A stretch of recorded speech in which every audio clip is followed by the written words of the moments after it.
y puede transformar a uno mismo. Vuelvo un ratito a la definición de liderazgo, y acá hay un aspecto primordial del líder, del verdadero líder. Antes que guiar a los demás, se tiene que guiar a sí mismo. La tarea empieza desde adentro, se debe conducir él mismo, uno mismo, para saber reprimir las pulsiones innecesarias, los nerviosismos, las dudas. No se puede tener éxitos públicos cuando se viven fracasos privados. Una persona que es insegura, que no es proclive al estudio, al entendimiento, a la búsqueda y a todo lo que es muy difícil que conduzca a los demás. Porque la postura de el automanejo y del autoliderazgo es lo que le va a dar esa condición irrenunciable, que es la autoridad. Solamente cuando los líderes son capaces de manejar su estado de ánimo, van a poder hacerlos con los demás. Si no, la tarea también aquí encuentra una limitación muy fuerte. Además de ser un sublime ejercicio de honestidad, porque si uno no maneja sus impulsos, el liderazgo, que también significa muchas veces cierta delegación de la sociedad a algunos pocos, y es un proceso que no es democrático, es un proceso volitivo de la voluntad. Por eso la sociedad, diferente del proceso eleccionario, en las elecciones se cumple un deber democrático, pero en los liderazgos políticos la sociedad se basa en criterios que le son propios y no son exactamente los mismos, y lo hace no por obligación, sino lo hace con gusto. Por eso debe encontrar placer, y si encuentra autoridad, encuentra capacidad, encuentra honestidad, bueno, lo hace gustosamente. Entonces es un proceso placentero. Pero esta delegación que hace la sociedad pide a cambio, bueno, el control sistemático y la evaluación sistemática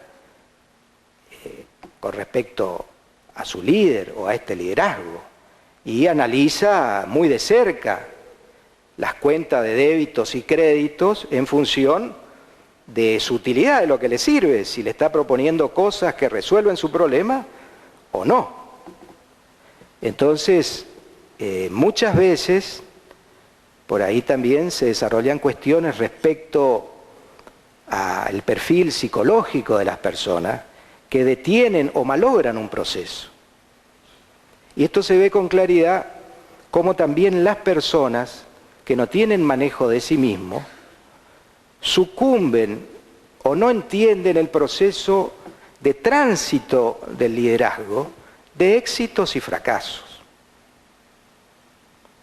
Cuando vienen etapas que la vida es éxito y fracaso, seguro. Cuesta, y después me voy a referir, al pensamiento occidental cuesta mantener en equilibrio esta dualidad. No así al pensamiento oriental. Las doctrinas de Confucio y también las doctrinas budistas tienen muy bien establecido el equilibrio entre los aspectos. Es muy conocido o básicamente el yin y el yang. Bueno, son dos partes, dos visiones de un todo, donde el todo no se puede explicar sin las dos partes. Bueno, para nosotros el éxito y fracaso, bueno, no, queremos quedarnos con una parte nomás y esconder el fracaso. Es una actitud muy gregaria, diríamos, con propiedad. Pero entonces ese aspecto hace que el éxito para algunos sea un trampolín a la soberbia, un trampolín a un estado de verse a sí mismo, y un estado que no le interesa a la sociedad. Un estado exacerbado donde se coloca en el centro y bueno, muchas veces hace que no se desarrollen ni sus propias posibilidades, porque está detenido en ver al otro. Y ver al otro en este caso es una sociedad, o sea, es un conjunto de muchas personas. Entonces, esto no solo provoca crisis en las empresas, sobre todo cuando vamos a ver en los procesos de transferencia de empresas exitosas del campo comercial o productivo, industrial, empresas exitosas, de una generación a otra se producen trastornos porque justamente por la cuestión biológica de quienes la fundaron van desapareciendo, cumplieron su ciclo y fallecen.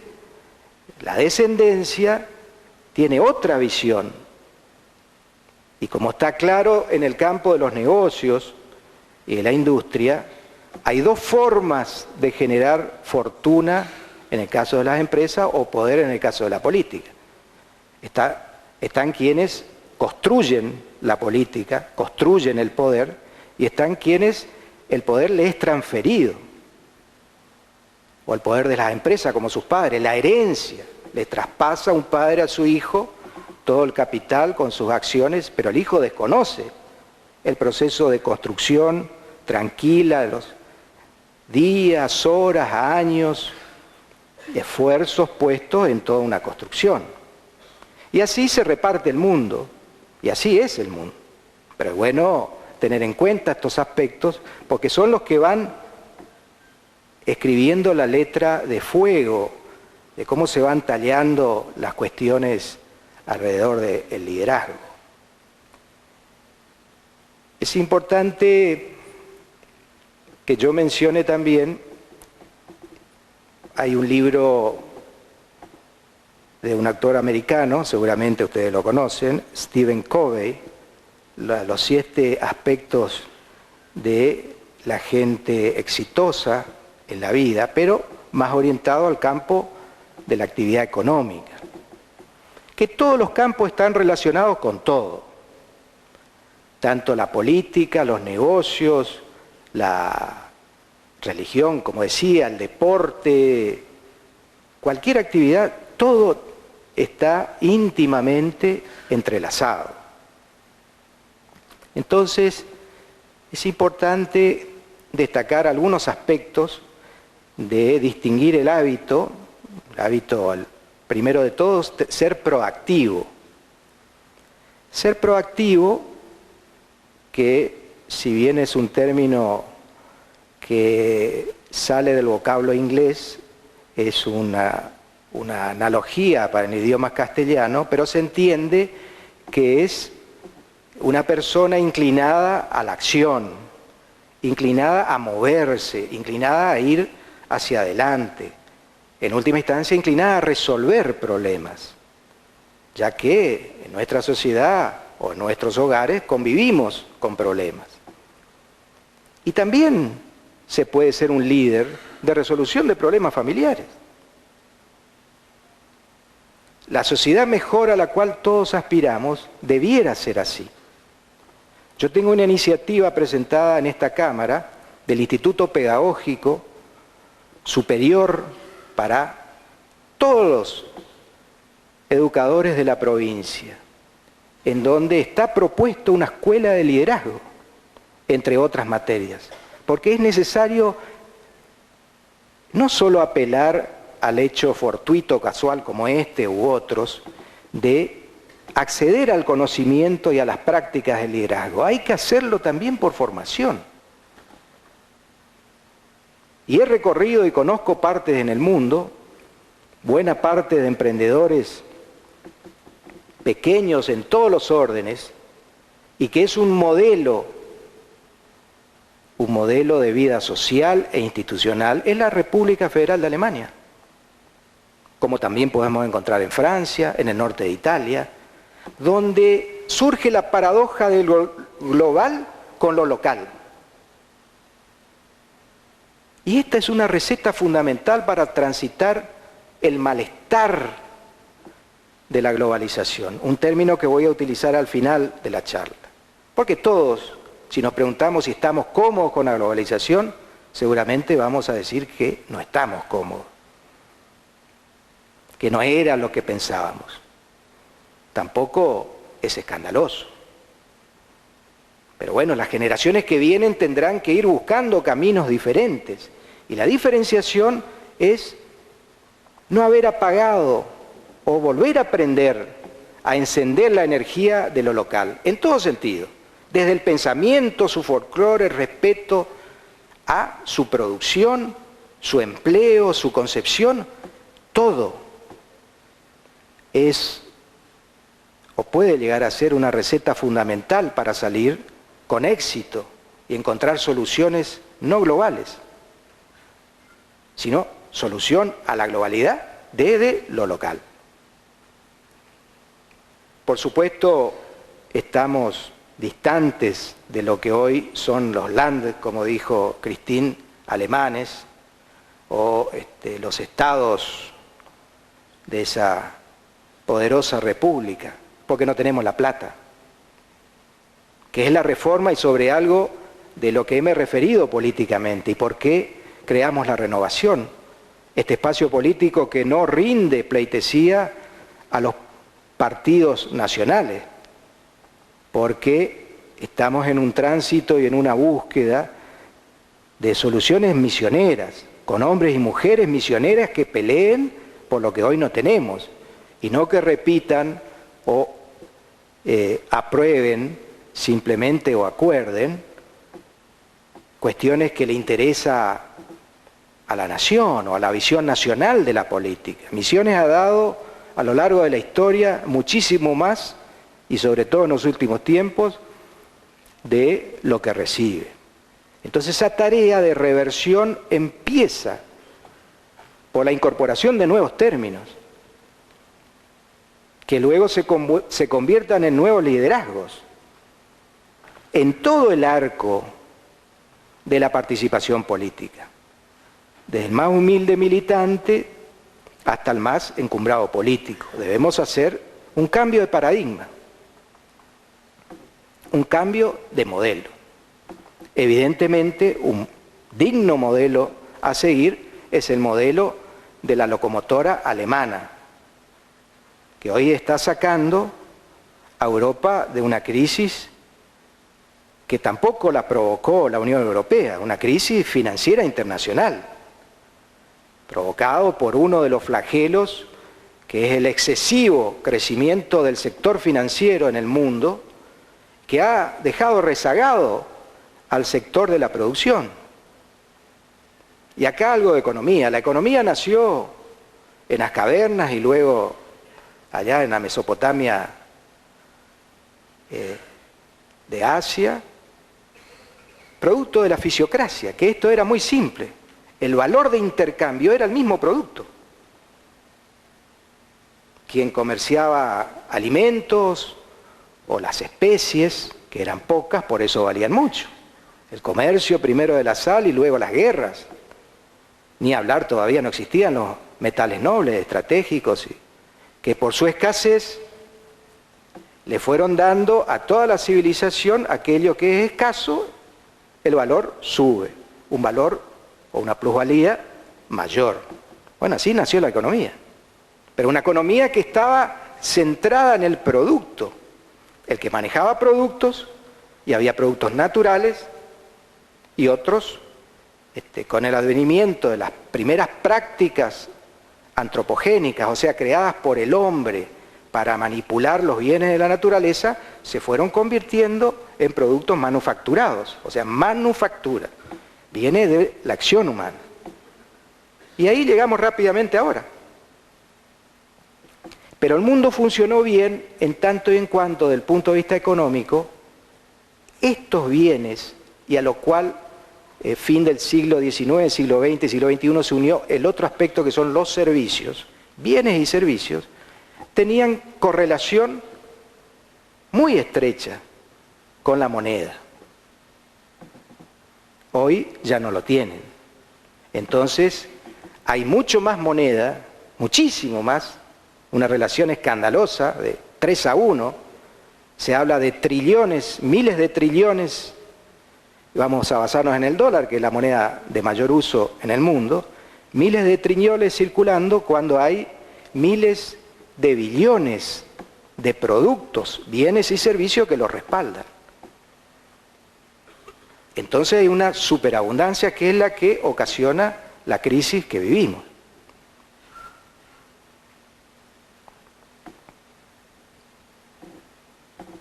Por eso es importante también tener en cuenta cómo en este proceso, lo primero, ser proactivo, y no hay edad para empezar este camino. Y siempre estamos a tiempo. Lo estamos nosotros, lo está la humanidad. Pero también hay un aspecto que marca la personalidad humana, que es el ser humano es el único ser viviente que se equivoca más de una vez y lo hace cometiendo casi obstinadamente el mismo error en diferentes circunstancias. Por eso el animal no es así. Por esto que decíamos, el proceso tan complejo de combinar los dos lóbulos cerebrales marca desventajas. Esta es una. El animal se basa por instinto. Por eso una manada de venados es comido por un león una sola vez, pero el resto de la manada huye. Porque cae en la fauce del león porque es el rey de la selva, pero el resto se va muy lejos. No comete el mismo error de descuidarse de un ñu o una gacela en la sabana africana. Es comido una sola vez, porque ese es su reino, son las reglas de juego. En cambio, el ser humano es proclive a cometer más de una vez el mismo error. Y esto tiene costos. Si estamos en la escala del hogar, tiene costos hogareños. Pero si los errores son de escala societal, o una provincia, o un país, bueno, los paga una comunidad muy importante. Aquí quiero hacer una pequeña digresión y debo decir que para el tratamiento de esto que pareciera ser tan complejo, hay herramientas que la civilización ha ido afinando y ha puesto al servicio de esta actividad. Me tocó, como en parte de mi formación política, acceder a un curso en la Universidad de Harvard, en la Escuela Kennedy de Administración Pública, un curso justamente de gestión estratégica. Y ahí accedí a una metodología que todavía se da, que tiene la patente de un profesor muy renombrado, John Dewey, que es el creador del método de casos, Case Method, que es justamente orientado a la problemática intrínseca de la formación de líderes y de liderazgo. Reconozco que la primera vez, yo soy ingeniero de formación, o sea, soy cartesiano, y siempre para mí la búsqueda de las soluciones era encontrar un número exacto, matemático, mediante algoritmos matemáticos, o algo muy parecido a una única solución. Eran todos casos de soluciones únicas. Entonces mi primera sorpresa, y voy a pasar una breve descripción del método de casos, era descubrir de que se nos preparaba un día antes, se nos daba pavorosa bibliografía que había que estudiar en pocas horas, y al día siguiente uno debía exponer sobre un caso real de resolución de una cuestión, desde cómo se construía una autopista en el medio de una villa, sin crear demasiados problemas, o un puente, o una escuela, o cómo se resolvía, bueno, determinadas cuestiones. A mí me tocó, recuerdo, como hoy,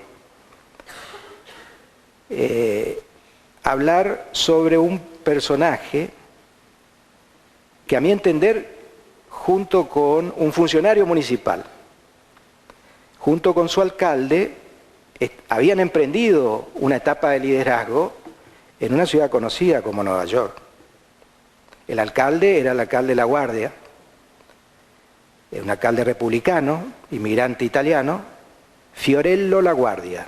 El aeropuerto doméstico de Nueva York lleva su nombre, justamente, y el funcionario de obras públicas se llamaba Robert Moses, que era una persona con una visión estratégica urbana, en este caso, espectacular. Ahora,